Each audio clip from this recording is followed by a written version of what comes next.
MUNAMBEHO TV isoko y'ubugingo.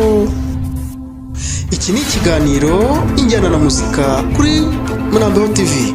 Ça c'est l'inspiration de la musique sur la télévision MUNAMBEHO. Ene programu eyogera ku bayimbi ne music ku MUNAMBEHO TV.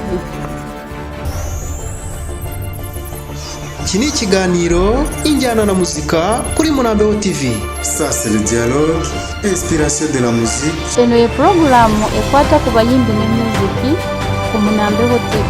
Source de la vie intérieure.